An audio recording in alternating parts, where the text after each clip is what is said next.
Hello दोस्तों, welcome to my channel के law classes. आज हम बात करेंगे सोर्सेज ऑफ इंडियन कॉन्स्टिट्यूशन की, यानी कि भारतीय संविधान के क्या क्या स्रोत हैं। आज हम उनके बारे में जानेंगे। कॉन्स्टिट्यूशन के सारे प्रोविज़न कहाँ कहाँ से लिए गए हैं, कैसे उसे बनाया गया, इसके बारे में मैं आज आपको बताऊंगा।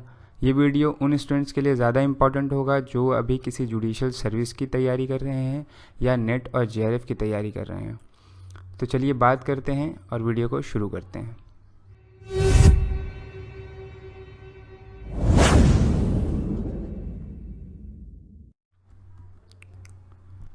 तो कॉन्स्टिट्यूशन ऑफ इंडिया की बात करें तो कॉन्स्टिट्यूशन जो है किसी भी कंट्री का सुप्रीम और fundamental law of the land होता है। इसे हम grand norm of the country भी कह सकते हैं। ग्रैंड नॉर्म ऑफ कंट्री का मतलब ये होता है कि वो सबसे सुप्रीम लॉ होगा और जितने भी बाकी सारे लॉ होंगे वो उनका जो एग्जिस्टेंस होगा वो कॉन्स्टिट्यूशन से डिराइव करेंगे। जो हमारा कॉन्स्टिट्यूशन है इसको बनने में 2 साल 11 महीने और 18 दिन लगे थे और इसको बनकर तैयार किया गया था 26 नवंबर 1949 को, और इसी दिन हमने इसे अडॉप्ट किया था। लेकिन इस दिन हमने इसके कुछ प्रोविज़न जैसे कि citizenship, election, provisional parliament, temporary और ट्रांजिशनल प्रोविज़न को ही इफ़ेक्ट में लाया था। इस दिन को हम नेशनल लॉ डे के नाम से भी सेलिब्रेट करते हैं और कॉन्स्टिट्यूशन को पूरी तरीके से हमने अडॉप्ट किया और इसको इन्फोर्स में लाया 26 जनवरी 1950 को, जिसे हम रिपब्लिक डे के नाम से सेलिब्रेट करते हैं। आइए आगे बात करते हैं। तो कॉन्स्टिट्यूशन को जो अडॉप्ट किया गया था उस वक्त कॉन्स्टिट्यूशन में थे 395 आर्टिकल्स, 22 पार्ट्स और 8 शेड्यूल। लेकिन उसके बाद बहुत सारे अमेंडमेंट, बहुत सारे चेंजेस कॉन्स्टिट्यूशन में किए और आज के मौजूदा वक्त में 2020 में कॉन्स्टिट्यूशन में है 448 आर्टिकल, 25 पार्ट्स और 12 शेड्यूल। आप अगर कॉन्स्टिट्यूशन का बेयर एक्ट उठाएंगे तो उसमें आपको 25 पार्ट्स और 12 शेड्यूल तो मिल जाएंगे, लेकिन 448 आर्टिकल नहीं मिलेगा, क्योंकि वो आर्टिकल्स जो हैं आपके अल्फ़ाबेटिकली फॉर्म में ऐड किए गए हैं और अभी तक कॉन्स्टिट्यूशन में मौजूदा आपको आर्टिकल 395 ही दिखेंगे। तो इससे आप कंफ्यूज ना हो, अभी के टाइम में जो है कॉन्स्टिट्यूशन में 448 आर्टिकल हैं। टोटल जो है 126 अमेंडमेंट प्रपोज किए गए हैं पार्लियामेंट में कॉन्स्टिट्यूशन से रिलेटेड और 104 अमेंडमेंट ही जो उसमें से पास हुए हैं। जो अभी करंट अमेंडमेंट पास हुआ है वो है SC/STs का के ऊपर जो लॉ बना है, जिसमें उन्होंने 10 साल का रिजर्वेशन उनको एक्सटेंड किया गया है। अब बात करते हैं मेकिंग ऑफ कॉन्स्टिट्यूशन की। तो कॉन्स्टिट्यूशन को बनाने के लिए कमेटी तैयार की गई थी 29 अगस्त 1947 को। इसके चेयरमैन थे डॉक्टर BR अम्बेडकर। इन्हें हम फादर ऑफ इंडियन कॉन्स्टिट्यूशन भी कहते हैं। इन्होंने इस कमेटी ने एक ड्राफ्ट कॉन्स्टिट्यूशन तैयार किया और जिसको कॉन्स्टिट्यूएंट असेंबली के सामने 21 फरवरी 1948 को पेश किया। जब इसको पेश किया गया तो जो असेंबली के मेंबर थे उन्होंने 7,635 अमेंडमेंट प्रपोज किए थे इस कॉन्स्टिट्यूशन में, लेकिन उसमें से सिर्फ और सिर्फ 2,473 पर ही डिस्कशन हुआ और उसके बाद जितना भी ऐड किया गया, चीज़ें हटाई गई और जोड़ी गई, उन सब के बाद हमारा कॉन्स्टिट्यूशन तैयार होकर पूरी तरीके से 26 जनवरी 1950 को इन्फोर्स में आ गया। जिस दिन ये इन्फोर्स में आया उस दिन से 2 एक्ट जो हैं एग्जिस्टिंग एक्ट उनको रिपील कर दिया गया। पहला था इंडियन इंडिपेंडेंस एक्ट 1947 जो कि ब्रिटिश पार्लियामेंट में बनाया गया था इंडिया को आज़ाद करने के लिए, और दूसरा है गवर्नमेंट ऑफ इंडिया एक्ट 1935। ये भी ब्रिटिश पार्लियामेंट में बनाया गया था गवर्नमेंट ब्रिटिशर्स को रूल करने के लिए इंडिया पे, कि उनको किस तरीके से वो इंडिया पर रूल करेंगे, क्या लॉ वहाँ पर अप्लाई करेंगे। ये दोनों जो प्रोविज़न है इसके प्रोविज़न दिए गए हैं कॉन्स्टिट्यूशन के आर्टिकल 395 में। अब आइए बात करते हैं कि क्या क्या सोर्स है और कहाँ कहाँ से वो लिए गए हैं। तो सबसे पहला और इम्पॉर्टेंट सोर्स है हमारा गवर्नमेंट ऑफ इंडिया एक्ट 1935। ये एक ब्रिटिश पार्लियामेंट में पास किया गया एक्ट है। जैसा कि मैंने अभी बताया कि इसको जो मेन पर्पस इसका बनाने का था वो 2 चीज़ इसके ऑब्जेक्ट थे। पहला है कि फेडरल लेजिस्लेशन इस्टेब्लिश करना और दूसरा है प्रोविंशियल ऑटोनॉमी प्रोवाइड करना। तो ये जो एक्ट है इससे हमने लिया है पहला जुडिशरी। जैसे कि आप जानते हैं कि हमारे पास जुडिशियल सिस्टम है हायरार्की वाइज के, पहला है सुप्रीम कोर्ट, फिर हाई कोर्ट, फिर उसके बाद डिस्ट्रिक्ट कोर्ट और डिस्ट्रिक्ट कोर्ट के बाद बाकी सारे सबऑर्डिनेट कोर्ट। तो ये जो हमने लिया है वो लिया है हमने गवर्नमेंट ऑफ इंडिया एक्ट से। उसके बाद आता है हमारा पब्लिक सर्विस कमीशन। जैसे कि पब्लिक सर्विस कमीशन जो है हमारा एक इंडिपेंडेंट बॉडी है जो कि गवर्नमेंट और जो है पॉलिटिक्स से अलग होती है और एक अपना अलग काम करती है। उसके बाद है हमने इमरजेंसी प्रोविज़न, जैसे कि हमें 3 तरह की इमरजेंसी प्रोवाइडेड है। पहला है नेशनल, दूसरा है स्टेट और तीसरा है फाइनेंशियल। अगर कोई इस तरह की सिचुएशन आती है तो प्रेसिडेंट इसको प्रोक्लेम कर सकता है। उसके बाद लिया है, इसके अलावा हमने लिया है office of governor, federal scheme and administrative detail. अब बात करते हैं कि ब्रिटिश कॉन्स्टिट्यूशन से हमने क्या लिया है।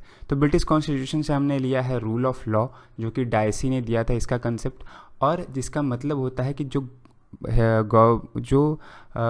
स्टेट होगा वो रूल बाय द लॉ होगा, ना कि बाय द पीपल होगा, जो कि अपॉइंटेड बाय द पीपल होते हैं। उसके बाद लिया है हमने आइडिया ऑफ सिंगल सिटीजनशिप, मतलब स्टेट जो है हमारा, जैसा कि हम जानते हैं यूनियन है, एक यूनियन को बनाया गया है, बहुत सारे छोटे छोटे स्टेट्स को मिलाकर हमारा इंडिया बना गया था। तो हमारे यहाँ सारे स्टेट भी हैं और हमारा सेंटर भी है, लेकिन इन दोनों जगह के लोगों को सिंगल सिटीजनशिप प्रोवाइड की जाएगी, ना कि डुअल सिटीजनशिप जैसे कि अदर जो है यूनियन स्टेट जो हैं उनमें प्रोवाइडेड है, जैसे कि अमेरिका, यूएसए। उसके बाद जो है प्रोग्रेटिव रेट, जो 5 तरह के रेट हैं, अगर हमारे फंडामेंटल राइट का ब्रीच होता है तो हमें जो 5 तरह की रेट प्रोवाइड की गई हैं उनके बारे में भी जो है उनका जो प्रोविज़न है उसको भी हमने लिया है ब्रिटिश कॉन्स्टिट्यूशन से। उसके बाद आता है पार्लियामेंट्री प्रिविलेज, जो कि हमारे एमपी और एमएलए जो हैं हमारे उनको प्रोवाइड किया गया है। उसके बाद आता है कैबिनेट सिस्टम, फिर है पार्लियामेंट्री गवर्नमेंट, जैसा कि 2 तरह की गवर्नमेंट होती है, एक पार्लियामेंट्री और प्रेसिडेंशियल फॉर्म ऑफ गवर्नमेंट। तो हमने जो parliamentary form of government adopt किया है और वो की है ब्रिटिश कॉन्स्टिट्यूशन से। फिर बाईकैमरल लेजिस्लेशन, जैसा कि हमारे पास 2 हाउस है, अपर हाउस और लोअर हाउस, राज्यसभा और लोकसभा। उसके बाद आता है लेजिस्लेटिव प्रोसीजर, लॉ कैसे बनाया जाएगा पार्लियामेंट में, उसको भी हमने जो इसका जो प्रोसीजर है वो भी हमने लिया है ब्रिटिश पार्लियामेंट से। उसके बाद बात करते हैं कि अमेरिकन कॉन्स्टिट्यूशन से हमने क्या लिया है। तो अमेरिकन कॉन्स्टिट्यूशन से लिया है हमने सबसे पहला अपना प्रेम्बल ऑफ द कॉन्स्टिट्यूशन, जो कि ऑब्जेक्ट बताता है कि हमारे कॉन्स्टिट्यूशन का ऑब्जेक्ट क्या होगा। दूसरा है removal of supreme court and high court जजेस, इनका जो प्रोसीजर है रिमूवल का पार्लियामेंट के थ्रू, उनके बारे में जो है हम उसकी जो प्रोविज़न है वो हमने लिया है अमेरिकन कॉन्स्टिट्यूशन से। फिर लिया है हमने फंडामेंटल राइट्स, जो हमें 6 फंडामेंटल राइट्स प्रोवाइडेड हैं पार्ट 3 में, वो इंडिपेंडेंट ऑफ जुडिशरी को एक इंडिपेंडेंसी प्रोवाइड की गई है, मतलब कि वो ठीक तरह से काम करे एग्जीक्यूटिव और लेजिस्लेचर से।